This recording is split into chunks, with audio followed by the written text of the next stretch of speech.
Bom, meus irmãos, que a graça do nosso Senhor e Salvador Jesus esteja repousando sobre nós, os que creem. Glória a Deus. Semana passada, nós da classe de integração estivemos estudando sobre as Escrituras.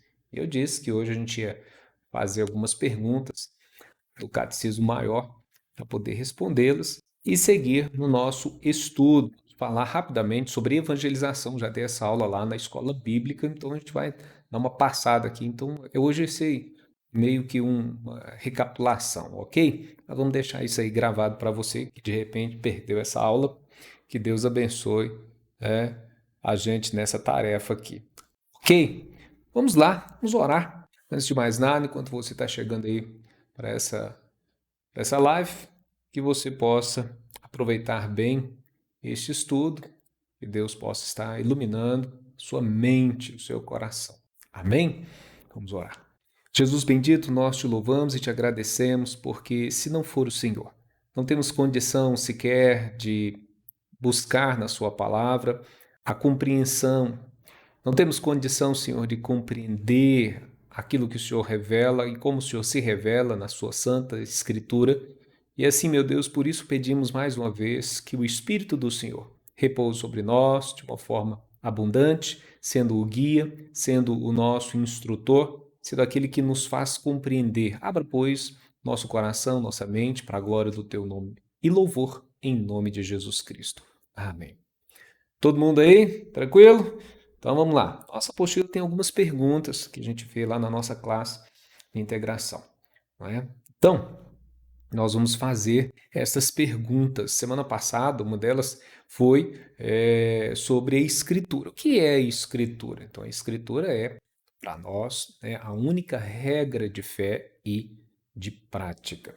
Então, elas constituem todo o Velho e Novo Testamento que nós falamos a respeito do que Deus realmente quer e requer, a sua vontade revelada, em todas as formas como Ele conduziu a sua graça revelada, também sua salvação, sua redenção revelada em Cristo Jesus. Então, tudo isso a Bíblia trata e, naturalmente, várias doutrinas extraídas dela. Não é? A gente tem isso como um escopo doutrinário, organizado ali nos símbolos de fé. Já segunda pergunta que a gente poderia fazer seria essa: quais são os símbolos de fé da Igreja Presbiteriana? Então, é a Confissão de Fé de Westminster, o Catecismo Maior e o Breve Catecismo, ou também Catecismo Menor. Ok, pessoal? Bom, e como a gente pode saber que a Bíblia é mesmo, de fato, a palavra de Deus? Ou saber se as Escrituras são a palavra de Deus? Você sabe?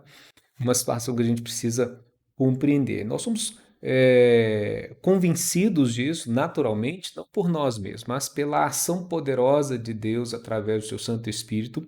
Ele que nos vai convencer a respeito das suas santas letras. Né? Lá em Hebreus 4:12, é uma passagem bem interessante que diz assim, ó: porque a palavra de Deus é viva e eficaz, e mais cortante do que qualquer espada de dois gumes, e penetra até ao ponto de dividir alma e espírito, juntas e medulas, e é apta para discernir os pensamentos e propósitos do coração. Olha só, mas isso não acontece de forma assim, do nada, né? Ou naturalmente, porque a gente simplesmente leu e compreende. Isso é por causa, né, da pureza dessa palavra, é por causa da harmonia dessa palavra, né? Todas as suas partes, tanto no Velho quanto no Novo Testamento, um complementa o outro, a Bíblia explica a própria Bíblia, assim, pela natureza do propósito da Escritura, então a maneira como ela foi passada para nós, com a intenção de Deus em trazer esse livro para nós, que é de fato dar a glória para Ele. Então toda a glória pertence ao Senhor, e a Escritura revela isso. Então também, sobre o poder, e sobre a luz da ação do Espírito de Deus, ele vai assim, nos convencer e vai nos converter. Nós somos pecadores, a Bíblia diz que ele nos convence do pecado, da justiça e do juízo. Naturalmente, Deus está convertendo a nossa vida a Ele mesmo. A gente tem falado muito sobre essas coisas nos últimos estudos, que é a restauração da imagem de Deus no nosso coração, no nosso ser, né? No nosso espírito, na verdade. Então, o que que isso é? É Deus trazendo de volta aquilo que foi perdido por causa da queda, através da operação de sua promessa graciosa, do seu propósito, a sua vontade, através da Escritura, da obra de Cristo e, naturalmente, não sem a ação do Espírito que ele prometeu que enviaria e de fato enviou. Se Deus não tivesse enviado o Espírito dele, eu e você, talvez hoje aqui, não saberíamos nada a respeito dele, nada, não entenderíamos nada a respeito do que nós estamos falando aqui, se não fosse pela operação do Espírito de Deus. É bom lembrar o que a Escritura diz, por exemplo, que ninguém me diz Senhor, Senhor, a não ser pelo Espírito. Ok.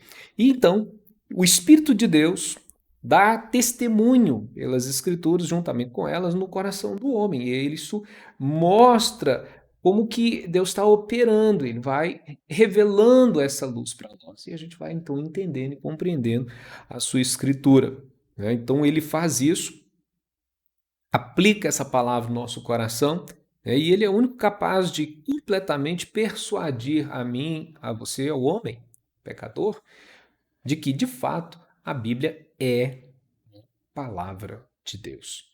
Ok? Então vamos lá.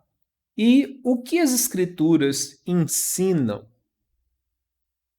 principalmente? Então, elas ensinam principalmente acerca, né, de Deus e o dever que Deus requer do homem. Vamos ver algumas passagens que eu acho interessante. Por exemplo, 2 Timóteo, aqui 1,13.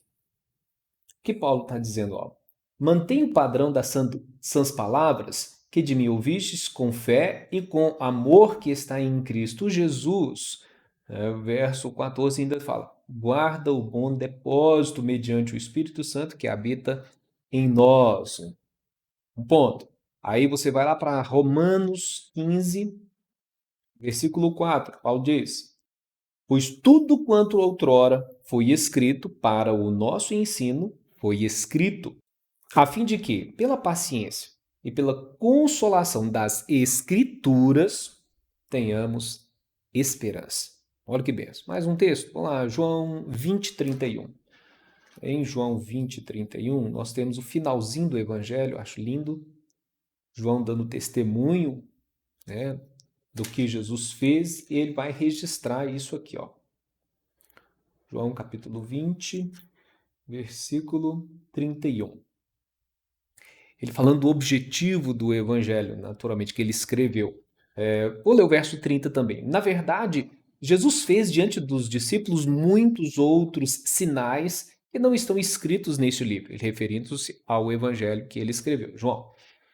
Estes, porém, esses sinais, esses escritos, né, essas porções escritas, tudo que Jesus falou, fez, foram registrados para que creiais que Jesus é o Cristo, o Filho de Deus, e para que, crendo, tenhais vida em seu nome. Então, as Escrituras ensinam, né, tudo que a gente precisa saber sobre Deus, naturalmente, e o dever que Deus, então, requer do homem. Deus requer que o homem confie plenamente nessa palavra, vivendo, né, se esforçando por obedecer essa palavra através do auxílio do seu Espírito, que vai nos ensinando essa verdade e ajudando-nos a aplicar essa verdade no nosso viver prático. Então é meio que a gente vai conhecendo a gente melhor, né? A luz vai chegando, a gente vai vendo onde que está aquela sujeira que precisa de limpeza, né? E aí a gente vai, né, sendo trabalhado por Deus, Deus vai limpando nossa vida, santificando nosso ser, moldando de novo, né, o nosso caráter, à semelhança do caráter de Jesus. E o que as Escrituras revelam sobre Deus? Elas revelam quantas pessoas há na divindade, elas revelam os decretos, né, ou o decreto de Deus e como Deus executa estes decretos, ok? Você tem textos como, deixa eu ler um aqui, Romanos 1, 19 e 20, fala disso, olha aqui, ó. Porquanto o que de Deus se pôde conhecer é manifesto entre eles, homens, porque Deus lhes manifestou, porque os atributos invisíveis de Deus, assim o seu eterno poder, como também a sua própria divindade, claramente se reconhecem desde o princípio do mundo, sendo percebidos por meio das coisas que foram criadas. Por isso que Paulo vai dizer, tais homens são por isso indesculpáveis. Então a própria natureza revela a existência de Deus, mas a Escritura narra tudo isso. É a Bíblia que diz que foi Deus quem criou. Você abre lá em Gênesis, né? O que diz lá? E Deus criou céus e terra. Criou todas as coisas. E a Escritura me afirma no Novo Testamento que por Cristo Jesus, por meio dele, né, e para ele, né, ele trouxe à existência todas as coisas foram feitas por ele, sem ele nada do que foi feito se fez, está lá no Evangelho de João. O que nós podemos dizer que é uma doutrina baseada solidamente nas Sagradas Escrituras? É aquela doutrina que tem uma harmonia com toda a Escritura. Esse é um detalhe muito importante. Ela é baseada em N textos das Escrituras, tanto do Velho quanto do Novo Testamento. Então, ela tem uma harmonia, ela tem uma unidade em relação à Escritura. E isso por quê? Por que é importante? Porque não dá para a gente fazer uma doutrina com base unicamente em uma passagem bíblica, né? É muito problemático isso, né? Como você vai defender uma coisa se tem apenas uma referência sobre aquele aspecto? Então, isso não é um aspecto que não é uma verdade, mas não é um aspecto de forma doutrinária. Isso não é um assunto de escopo doutrinário, ok? Então, por isso que a gente fala que uma doutrina baseada solidamente nas Escrituras, ela nunca jamais será uma doutrina baseada em apenas uma passagem bíblica, ok? Quais são os símbolos de fé? Só, já vimos esse aqui só. Qual é o dever que Deus exige do homem? Naturalmente, a gente poderia resumir isso falando que Deus exige do homem é a obediência à sua vontade. Concordam comigo? Deus exige do homem obediência à sua vontade, naturalmente. Não é? Nós podemos entender dessa forma, ok? Deixa eu só pegar aqui uma passagem bíblica para a gente poder aprofundar essa ideia aqui, ó. Tá, tá, tá, tá. Deuteronômio 29, você já ouviu falar dessa passagem que as coisas reveladas pertencem a nós, mas as encobertas pertencem a Deus, né, para sua exclusiva autoridade. Então, lá em 1 Samuel 15, 22, você vai ver mais claramente esta realidade aqui do dever que Deus requer do homem, tá bom? Deixa eu ler aqui para você, ó. 1 Samuel 15, 22, quando Deus está repreendendo Saul, rei Saul, pela sua desobediência. Samuel disse para Saul: tem porventura o Senhor tanto prazer em holocaustos, sacrifícios, quanto em que se obedeça a sua palavra? Eis que o obedecer é melhor do que o sacrificar, e o atender melhor do que a gordura de carneiros. Ok? Então nós estamos aqui entendendo algumas coisas a respeito da Escritura, não é? E a gente pode ver que Deus permitiu na sua revelação e no seu propósito que nós, como seres morais, e agora essa moral também corrompida, porque nós somos corrompidos espiritualmente, né, na nossa mente, na moral, nossa alma, nosso coração ficou todo complexo, né, contaminado aí pelo pecado. Mas Deus não tirou essa ideia, né, da gente ser um ser moral. O pecado não tirou isso de nós, só prejudicou e muito, né? Nós não temos uma moral ilibada, não é verdade? Mas pelo contrário, nossa depravação faz com que a nossa moral seja péssima, terrível.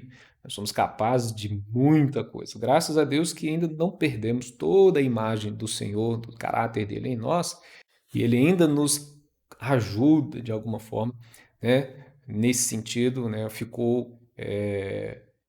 Nós não somos capazes ainda de praticar toda a maldade que a gente seria capaz de praticar por causa dessa questão da imagem de Deus que não foi totalmente perdida em nós. Então, o que a gente pode entender aqui nessa pergunta é o seguinte: a lei moral de alguma utilidade ao homem depois da queda? Então, embora o homem, depois da queda, possa alcançar jamais, né, a retidão, ele não pode, não consegue. Por isso que não dá para ser salvo pela obediência à lei, que a gente não consegue.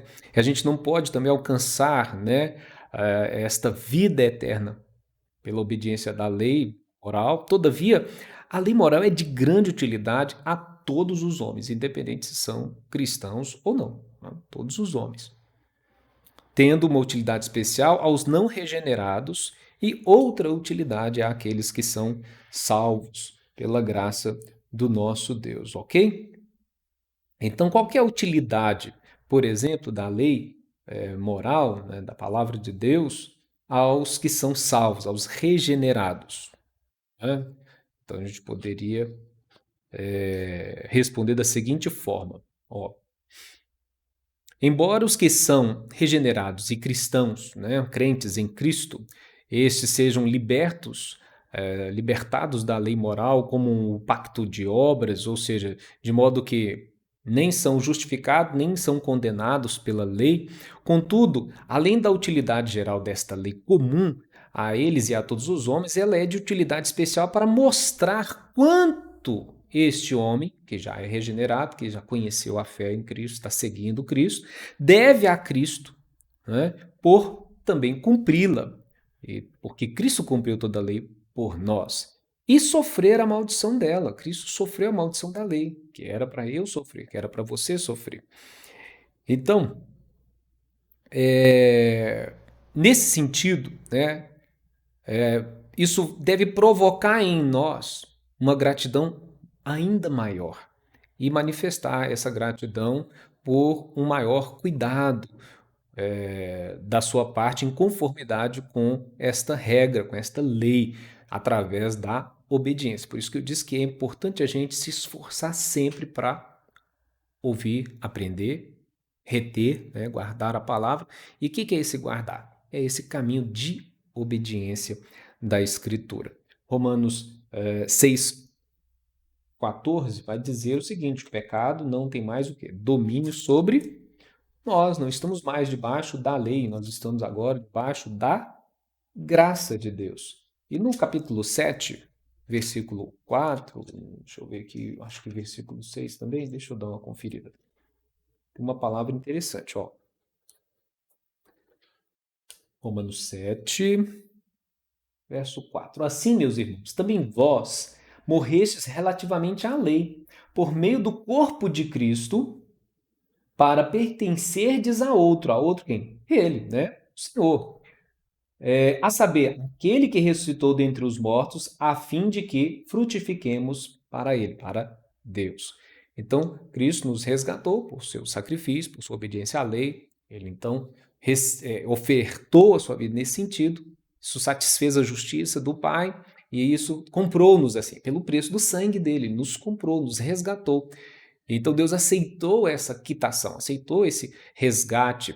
E por isso que nós, por Cristo, somos resgatados, somos salvos naturalmente, porque Ele cumpriu toda a lei, nós temos que ter maior gratidão em nossas vidas e um maior empenho em realmente ter alegria, como o salmista mesmo diz, ter prazer na lei do Senhor. Não só meditar nela, mas guardá-la, né? Colocá-la em prática na nossa vida. Tiago vai dizer o seguinte: nós temos que não só ser ouvintes, mas praticantes da palavra. Tá ok? Onde está a lei moral resumida de forma compreendida, né, e resumidamente? Ela está no Decálogo, ou seja, nos 10 mandamentos. Você tem isso lá em Êxodo 20, tá? Você vai ver isso, e o resumo da lei, você tem um registro disso lá em Deuteronômio 10, 4 e Mateus 22, 37 a 40, onde indagando Jesus a respeito do grande mandamento, Jesus disse que o grande mandamento era amar o Senhor, né, teu Deus de todo o coração, força, alma, e ao próximo como a ti mesmo. Legal? Bom, mais uma acelerada aqui para a gente entrar no aspecto aqui da evangelização. Rapidinho eu já vou encerrar esse pedaço das perguntas, tá, gente? Deixa eu ver. Eu falei sobre a utilidade da lei moral aos regenerados, mas ela tem utilidade para os não regenerados? Sim. Como? Ela deixa esses não regenerados conscientes de seu pecado, né? E da ira vindoura, né, que está para se manifestar se quando ela vir, quando Deus trouxer o seu juízo final, aqueles que não se arrependeram, que não ouviram, não foram por ele chamados à nova vida. Ela há de manifestar dessa forma. Então, a lei moral aos não regenerados deixa eles conscientes desta morte, desta ira divina, desse julgamento, conforme a gente vê, inclusive, deixa eu ver alguma passagem aqui, lá em João, por exemplo, 3,18, que diz que os que não creem permanecem o quê? Condenados. Para lá? Permanecem condenados. Mas você pode também pegar aí uma passagem como Gálatas 3,10, Gálatas 3,24, né?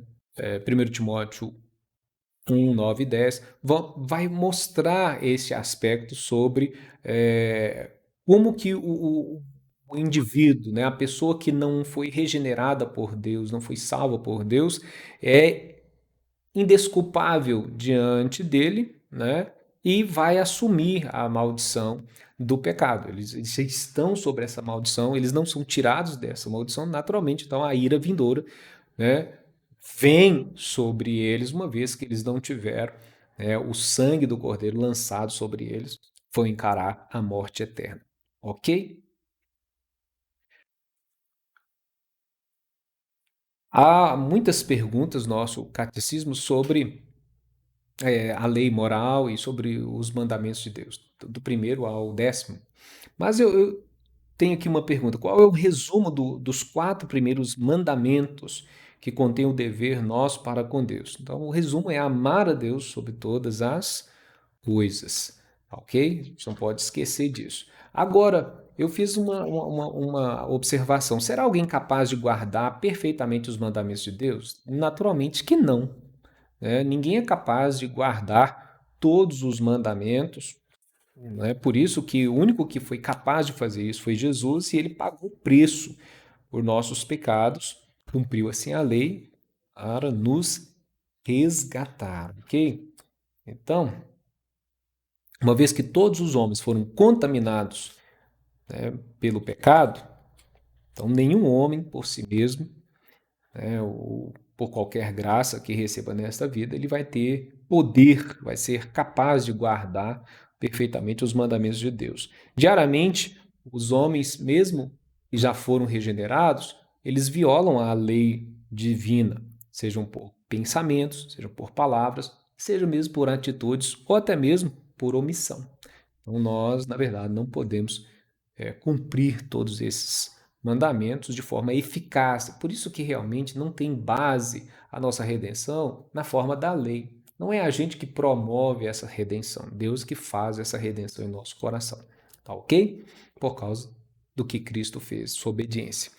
Outro detalhe e último, para a gente entrar no aspecto de evangelismo, é o que cada pecado então merece da parte de Deus. Naturalmente merece a maldição, né, a ira divina, não só nesta vida, mas também no porvir. Só que aprove Deus trazer a sua graça sobre alguns. Então a gente poderia até ler algumas passagens aqui, né? Por exemplo, vou pegar aqui, Romanos 7,12. Por conseguinte, a lei é santa, e o mandamento santo e justo e bom. Olha que interessante. Lá no versículo 21 e 23 do capítulo 6, Paulo já vai dizer sobre a questão da lei, a escravidão e a graça. Ele vai falar o seguinte, ó, 21 e 23, capítulo 6 de Romanos. Naquele tempo, que resultado colhestes? Perguntando sobre o tempo em que estávamos escravos do pecado, sem Deus ainda, sem a bênção de sua redenção.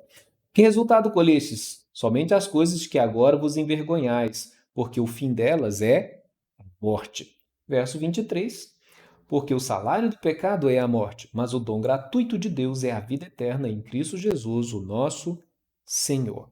Então a gente podia ver outras passagens como essa, Gálatas 3:10, Efésios 5:6, Hebreus 9:22, né? No Velho Testamento você tem Deuteronômio 28, sobre a questão das maldições, né, para quem quebra ali os mandamentos, começando do verso 15 até o verso 68, e também Provérbios 13:21, né, Abacuque 1:13, por aí afora. Então você percebe que tem N passagens da Bíblia mostrando essa realidade.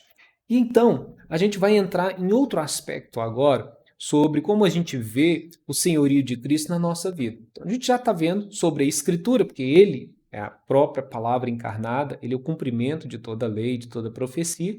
Então, há uma centralidade da Escritura a respeito de Cristo, ok? E no aspecto da evangelização, como a gente compreende, né, a centralidade de Cristo? Naturalmente, ele é a mensagem.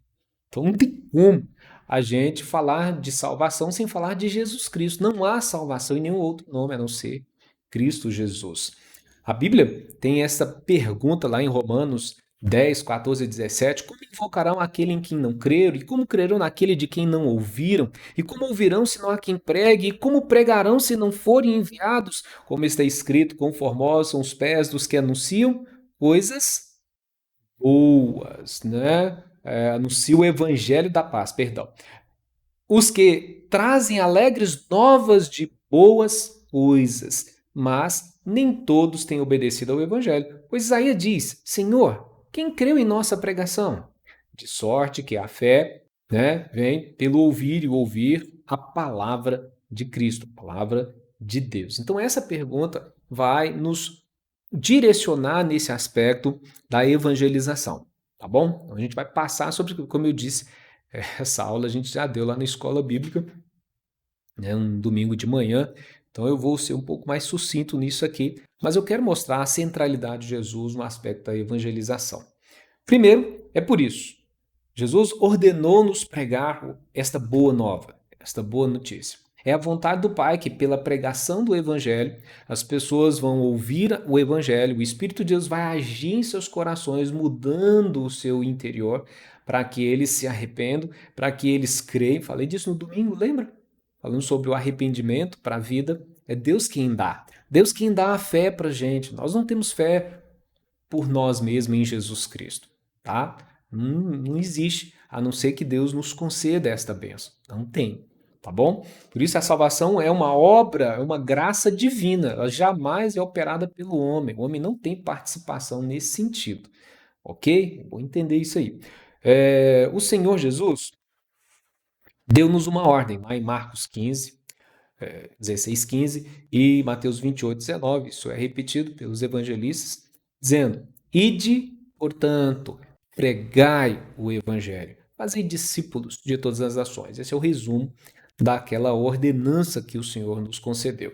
Então, naturalmente, quando ele nos ordena, que ele nos ordena ir pregar. Mas pregar o quê? O evangelho. O evangelho é a boa nova, é a boa notícia, né? Que há uma paz agora sendo dada aos homens a que Deus tem chamado para o seu reino e sua glória. Tá bom? Então nós devemos realmente nos unir na pregação dessas boas novas do reino de Deus, né? Paulo entendeu tão perfeitamente isso que lá em 1 Coríntios 9, 16 e 17, ele escreveu assim: se eu anuncio o evangelho, não tenho de que me gloriar, pois sobre mim pesa esta obrigação, porque ai de mim se não pregar o evangelho. Se faço de livre vontade, tenho galardão. Mas, se constrangido, é então pela responsabilidade de despenseiro que me está confiada. Então, Paulo tinha consciência do seu chamado, que era exatamente para pregar a Cristo, pregar o Evangelho, anunciar as boas novas, tanto a judeus quanto a gentios, principalmente no meio dos gentios. E esse foi a sua vida, o seu ministério. Tá? Efésios 5,16, né, faz parte da armadura de Deus, é escrito: calçai os pés com a preparação do evangelho da paz. Então, saber que recebemos Cristo, né, de Deus, de Cristo, esta ordem, e não obedecer a essa ordem, é um grande equívoco, é um grande erro. Eu e você não podemos fazer isso. Conhecer as boas novas e guardá-las para nós. Não, isso é errado. Ele nos enviou, né, já nos enviou para anunciar a boa notícia que o evangelho da paz é Cristo. Ok? Então ela não é uma opção para mim e para você. A evangelização é uma ordenança, ok? Não somente para os evangelistas, tá bom? Os pastores ou líderes. Não, a evangelização é para todo cristão. Então, pregar o evangelho nesse sentido, testemunhar de Jesus, é para todo crente. É para mim, é para você, para todos os discípulos, ok?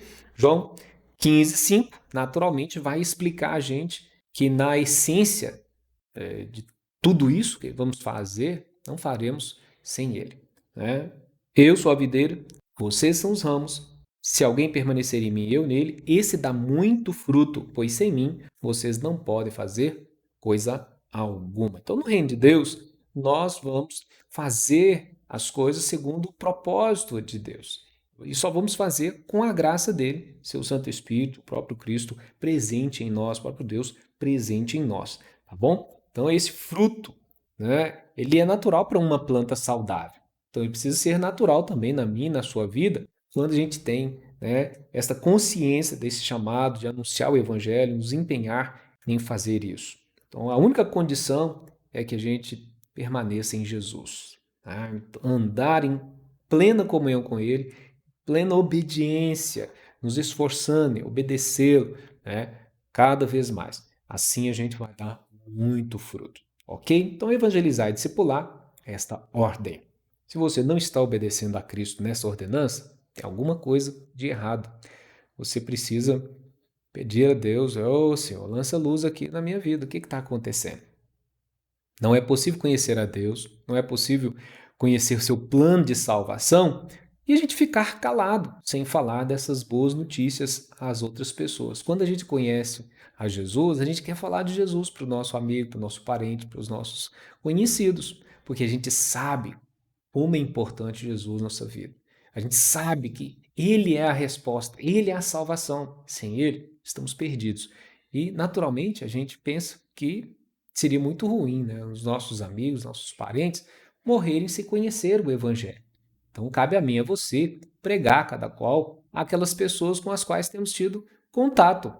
Então, Deus tem dado a oportunidade para a gente testemunhar. Por isso, testemunhe, pregue, fale do Evangelho, fale de Jesus às pessoas ao seu redor. Cumpra a ordem que Jesus nos deu. Nós não podemos e nem vamos poder dar desculpas do tipo, eu não sei, não tenho tempo, não posso. O discípulo, ele imita o seu mestre, né? Lucas 9:62 está escrito, olha aí, ó. Ninguém que põe a mão no arado e olha para trás é apto para o reino de Deus. Então, nós já lançamos mão no arado, glória ao Senhor por isso.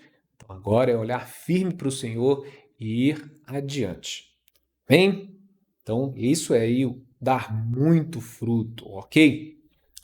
João 15:8. Meu Pai é glorificado pelo fato de vocês darem muito fruto, e assim vocês serão meus discípulos. Deus ainda nos adverte por Jesus, o próprio Cristo nos adverte, dizendo assim: se alguém não permanecer em mim, ele será como o ramo que é jogado fora e se seca. Tais ramos são apanhados, lançados ao fogo e queimados. Está lá em João 15:6, tá bom? Então, ele está nos ensinando que aquele que não permanece nele recebe juízo, disciplina, tá? Então ele pergunta: por que vocês me chamam Senhor, Senhor, e não fazem o que eu digo, ou o que eu mando? Lucas 6:46. Tá? Lembre-se da parábola do semeador, está lá em Mateus 13, né? Olha só, ouça. O que significa a parábola do semeador? Quando alguém ouve a mensagem do reino e não a entende, o maligno vem e lhe arranca o que foi semeado em seu coração. Isso é o que foi semeado à beira do caminho. Quanto ao que foi semeado em terreno pedregoso, é aquele que ouve a palavra e logo recebe com alegria. Todavia, visto que não tem raiz em si mesmo, permanece por pouco tempo. Quando surge alguma tribulação ou perseguição por causa da palavra, logo a abandona. Quanto ao que foi semeado entre os espinhos, este é aquele que ouve a palavra, mas a preocupação desta vida, o engano das riquezas, a sufoca, tornando-a infrutífera. E, finalmente, o que foi semeado em boa terra é aquele que ouve a palavra e a entende, e dá uma colheita de 100, 60 e 30 por um. ok? Então é isso que a gente precisa saber e entender a respeito do aspecto da evangelização.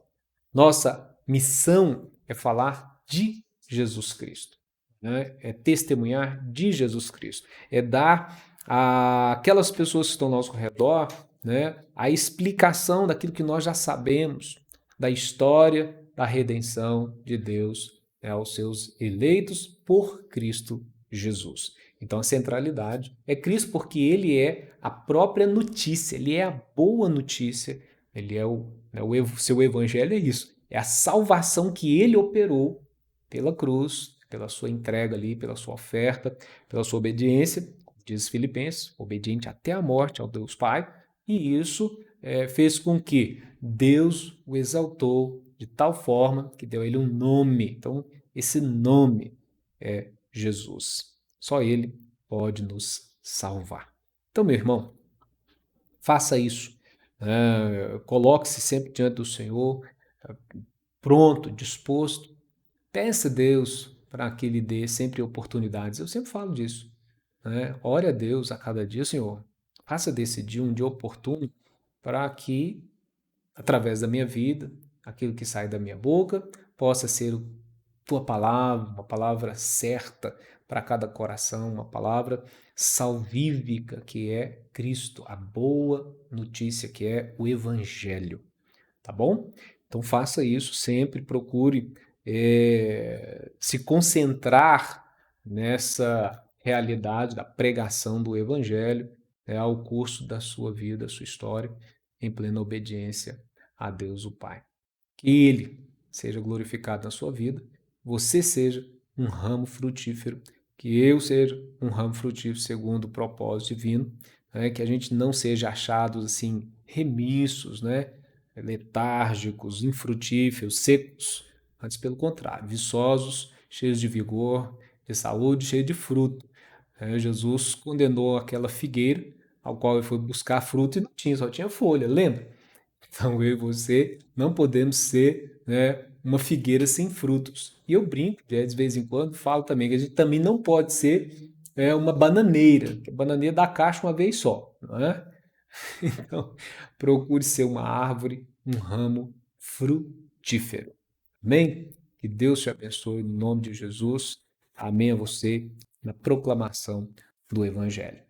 Oremos. Senhor Jesus, nós te pedimos a tua bênção, uma bênção capaz de nos conduzir sempre, concedendo-nos o Senhor a oportunidade de falar, de pregar a tua palavra, de testemunhar de Jesus, de levar o conhecimento de Jesus por seu Santo Espírito àqueles que ainda, ó Deus, serão chamados eficazmente por sua graça.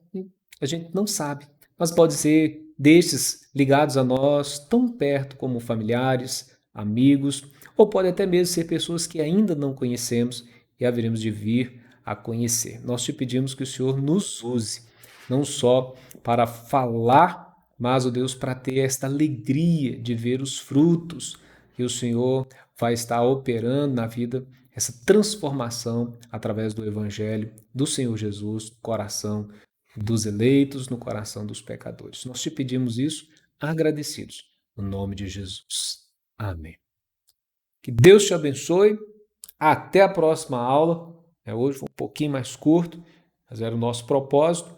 E semana que vem a gente vai falar um pouco sobre a mordomia cristã, que é um assunto um pouquinho mais extenso. Eu quero fazê-lo em uma única aula. Então, eu deixei para que a gente entrasse nesse assunto na próxima semana.